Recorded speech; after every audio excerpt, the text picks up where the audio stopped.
هلا شو احساسك اثناء التعذيب والفتره اللي انت قاعد فيها بالسجن؟ انت كل ثانيه عندك بيتطرق لذهنك ألف احتمال واحتمال وألف طريقه تفكير، يعني دائما انت عم بتكون يعني عم بتفكر بشيء له علاقه بالانتقام، شيء له علاقه بانه انا خلص ما بقى بدي شيء له علاقه بانه شو الانسانيه اللي انت عايش فيها. بتسقط قدامك كل المفاهيم اللي لها علاقه بالانسانيه اللي بيشوفها البشر، لانه انت احيانا بتشوف انسان عم بيعذبك بطريقه لا يمتلك اي ذره من الانسانيه، خصوصا انه هو ما عاد بيحس انه هو عم يضرب بني ادم او هو عم بيعذب انسان، لانه خلص بينسجم مع الواقع اللي هو موجود فيه. بلحظه من اللحظات بتحس حالك انه انت متمني يكون في قدامك اي نوع من انواع الاسلحه لتفجر حالك مثلا. هلا اكثر مره مثلا حسيت فيها ببشاعه الانسان هي انه انا صار معي موقف مثلا شخصي وموقف مع حدا ثاني، هن كثير بشعين. الموقف الاول اللي هو بيمسني انا شخصيا، انه هو عم بيحقق معي، بده يعرف معلومات لها علاقه بعلاقتي بكتائب مسلحه، وانا عم اقول له انه انا يعني انا ما بعرف اي حدا من هدول اللي عم تحكي عنه، انه ما لي علاقه بالسلاح. عم بياخذني على غرفه، بيوقفني على كرسي، هي الكرسي فيها حبله، فيها مشنقه يعني، وبيحط المشنقه برقبتي، والكرسي اللي موقف انا عليه يعني هو اذا بتعمل له هيك بيوقع. وانا مطمشين عيوني ومربطين ايدي، بحط المشنقه برقبتي وبيفلت الطماشه وبيفل قدامي، بلاقي تابوت مليان دم، يعني في تابوت عليه دم. فتركني فتره يعني بين ساعتين وثلاثه، ما بعرف قديش هي، بجوز 4 ساعات بجوز ساعه، يعني ما بعرف قديش الفتره الزمنيه. بس انا طول هاي الفتره وما عم بسمع اي صوت غير صوت تعذيب ناس من بعيد. انا ما في غير عم فكر انه انا باي لحظه بده يفلت الكرسي، او هو انه انا هو على اساس واقف وراي بده يدفش الكرسي وانا اوقع. يعني انا بيحطني على الاعدام، بيعيشني الاعدام بكل ثانيه بكل لحظه. هلا الشيء الثاني اللي صار، هلا هو بالاخير تركني بعد ما هددني يعني، وشال الحبله وخلص يعني. الشيء الثاني انه مره كان في حدا عم بيعذبوه، كانوا معلقينه من ايديه، شابحينه يعني، وعم يضربوه. فكانوا هن سهرانين بالليل عم يسكروا، ونحن سامعين صوتهم، يعني طول الليل عم يضحكوا، السجانين وعم يضحكوا وعم يسكروا. عم بيقول له لهذا في شاب معلق عم بيعيط، عم بيقول له مشان الله نزلني، ارجوك نزلني، عم بيصرخ يعني. عم بيقول له بس تعوي بننزلك. عم هذا دغري صار يعوي. هن صاروا يضحكوا، قعدوا شي ساعتين ثلاثه بس عم يضحكوا عليه انه هو عم بيعوي، وكل ما يوقف يروحوا يكهربوه بالعصايه الكهرباء مشان يضلوا عم بيعوي. عم اخر شيء بينزلوه، بيربطوا له جنزير برقبته، والطرف الثاني من الجنزير بيعلقوه بالشباك تبع الزنزانه، وبيتركوه بالكوريدور. وهذا يعني ممنوع يسكت، لازم يضل عم بيعوي. فنحن عم نسمع كل شيء، ولما عم يطلعونا على التواليتات كنا نشوفه هيك مربوط برا، وكل ما يمرق حدا بيركض وراه بصير بيعوي. هذا الانسان يعني ما يعني طول الليل اذا بدك تخفى انت 5 دقائق تسمع صوت حدا عم بيعوي او عم ينضرب. فتخيل انت هذا الانسان لشو بده يتحول، يعني حتى لو طلع من السجن، حتى لو فل اي شيء، لشو بده يتحول. احدى المرات كانوا فايتين كمان على النظاره، عم بيطلعوا واحد وبيتركوا الباب مفتوح، برا في عندهم فيش كهرباء، بيجيبوا دريل تبع التثقيب. فهذا كان بجيش الحر هذا الشاب، وعم بدهم يعرفوا باقي الشباب اللي هن معه بالكتيبه. فما كان يعترف، اكل قتل كثير، يعني جسمه مسلخ. اخر شيء حطوا الفرد التثقيب برجله، وبدهم يانا نشوف، يعني طلعونا لبرا نشوفه يعني. فانت شو تتخيل حالك قدام هدول العالم، وبدهم اياه يعني يركع يبوس صورة بشار الأسد ويقول لهم إنه هذا ربي وهن يعني مقتنعين، هن كعناصر موجودين مقتنعين إنه ما عندهم مخلص بالحياة غير هذا الإنسان اللي هو بشار الأسد. ما عندهم يعني هن من طريقة تفكيرهم مخلصهم بالحياة إنه هذا الشخص، لأنه هن صاروا يخافوا من أشياء تانية من طرف آخر. فهن يعني يا قاتل يا مقتول بالنسبة لهم، وعم يتعاملوا مع القصة بكل عقيدة إذا بدك، ما أنا هي أوامر فقط، لأنه طريقة أسلوب التعذيب والضرب ما بيطلع غير عن عقيدة مطلقة. يعني ما بعرف شو العقيدة يعني.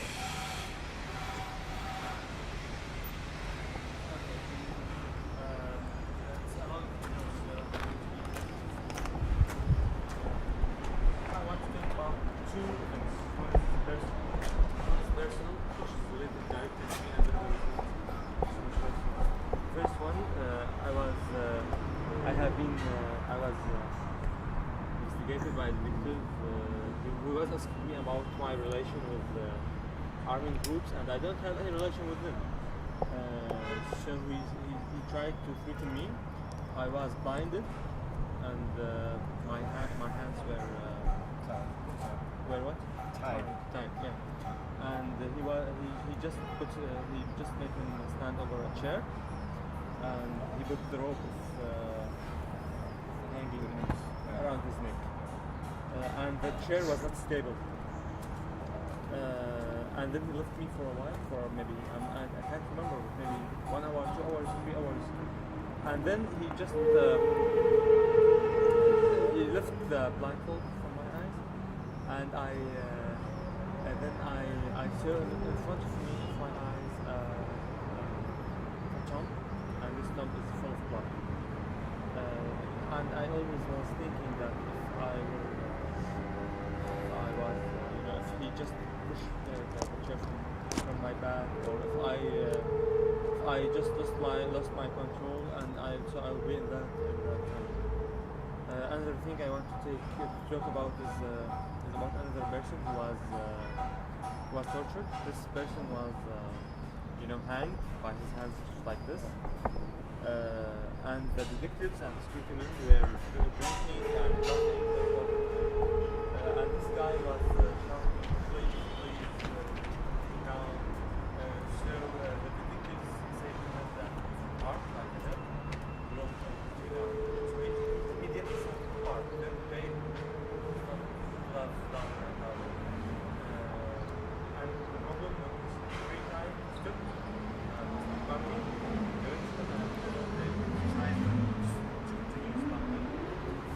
So he was open now to the army.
هلا انا بنظري هدول الناس اللي عم بيعذبوا بهي الطرق يعني ما فينا يعني كثير صعب انه انت تعرفهم يعني كل الناس مفكره انه هي المرحله الانتقاليه هي في كت وبعدين بده يجي يبلش العمل بطريقه سلميه ومباشره والى اخره. هلا هدول الناس هن كتار وقلت لك هن عم يتصرفوا بطريقه انه هن مؤمنين كل الايمان انه هن لازم يعملوا هدول الناس يعاملوا هدول الناس بهي الطريقه. كيف فينا كمجتمع نتعامل معهم؟ بتخيل انا هدول الناس هن بحاجه كثير لاطباء نفسيين بالمرحله الاولى يتعالجوا من ولائهم لهذا النظام، وما بعرف اذا لازمهم حجر ولا لازمهم اعدام ولا لازمهم قتل ولا يعني ما بتخيل انا في انسان كان بالمخابرات الجويه وطلع من المخابرات الجويه ما اضطر ليحمل سلاح لانه هو يتمارس عليه ابشع وسائل التعذيب بتخليه يعني يتحول لوحش. وبالمفهوم العام للانسان العنف بيولد عنف، يعني هذا العنف اللي عم تزرعه بهدول الناس. يعني انت عندك اذا 2000 3000 بني ادم عاملتهم بهي الطريقه، اذا طلعوا برات السجن شو بدهم يصيروا؟ وحوش. يعني نحن لحد هلا خليني اعتبر انه ناس سلميين ومنآمن بالنضال باللا عنف والى اخره، بس انه عم نحس لوهله انه يعني عبس مع هدول الناس، فما بعرف شو الطريقه اللي لازم تتعامل فيها معهم.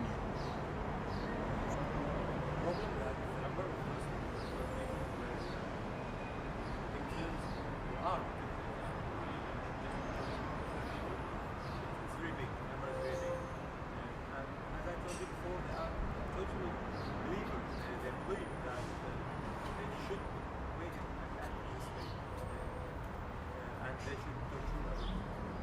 I think those people, their need to be treated. Their loyalty.